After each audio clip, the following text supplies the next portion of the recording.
এটা দিনাজপুরের কৃষি সম্প্রসারণ অধিদপ্তর আছে, হর্টিকালচার আছে এবং অন্যান্য অনেক নার্সারি আছে। তারা এখান থেকেই চারা নিতে পারবেন এবং চারা সংগ্রহ করতে পারবেন। আশা রাখি দিনাজপুরে এর ব্যাপক প্রচার এবং প্রসার ঘটবে, কারণ এই লিচুটি একটি বিশ্ববিখ্যাত লিচু। এই লিচুকে আমরা বাজারজাত করতে চাই, গোটা দিনাজপুরের সহ বাংলাদেশের 64 জেলায় আমরা এর বাজারজাত করতে চাই। দিনাজপুরে বেদানা, বোম্বাই, মাদ্রাজি, কাঁঠালি, চায়না 3 জাতের লিচুর সঙ্গে নতুন করে চাষ হচ্ছে গোলাপি ও এলাচি জাতের লিচু। রসে ভরপুর এই লিচুর শ্বাস মোটা, তাই খেতে সুস্বাদু। মন মাতানো ঘ্রাণে এক একটি লিচুর আকার রসগোল্লার মতো। কৃষি বিভাগ জানায়, জেলায় এবার লিচু চাষ হওয়া জমির পরিমাণ ৫,৭৮৭ হেক্টর, যা গত বছরের তুলনায় ১০৭ হেক্টর বেশি। জেলায় লিচু বাগান রয়েছে ৫,৪১৮টি। এবার প্রায় ৩৫,০০০ মেট্রিক টন লিচু উৎপাদন হবে। লিচু বিক্রি ১,০০০ কোটি টাকা ছাড়িয়ে যাবে। এই যে লিচুর যে পরিমাপটা, এটা সাধারণ লিচুর চেয়ে প্রায় দ্বিগুণ তিন গুণ পর্যন্ত।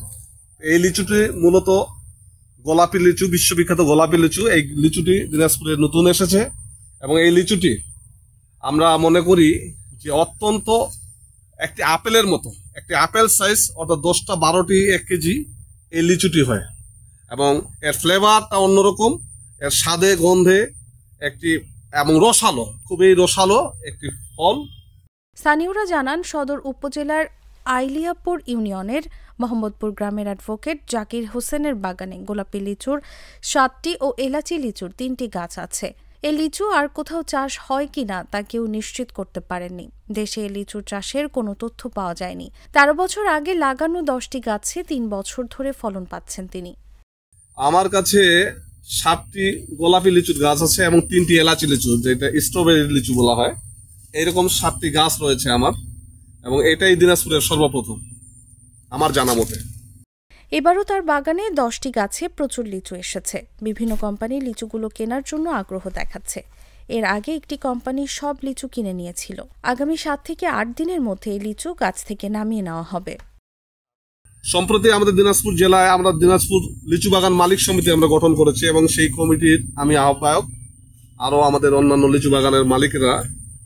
আমরা দিনাজপুরে লিচু সমৃদ্ধ দিনাজপুর এবং লিচুর রাজ্য দিনাজপুরকে আমরা আরো বেগবান করতে চাই, আরো বিশ্ববাজারে আমরা এই লিচুকে পরিচিত করতে চাই।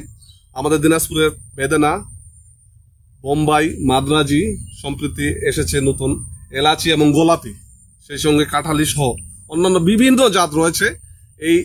এই জাতগুলোকে আমরা দিনে দিনে উত্তরোত্তর আমরা আরো সমৃদ্ধি করতে চাই। এ ব্যাপারে দিনাজপুর কৃষি সম্প্রসারণ অধিদপ্তরের অতিরিক্ত উপপরিচালক মোহাম্মদ আনিসুজ্জামান বলেন, আমরা গোলাপি ও এলাচি লিচু চাষের খবর শুনেছি। দেশে গোলাপি ও এলাচি জাতের লিচু কোথাও চাষ হয় কিনা জানা নেই। খুব দ্রুতই আমরা এই লিচু সম্পর্কে খোঁজ খবর নেব।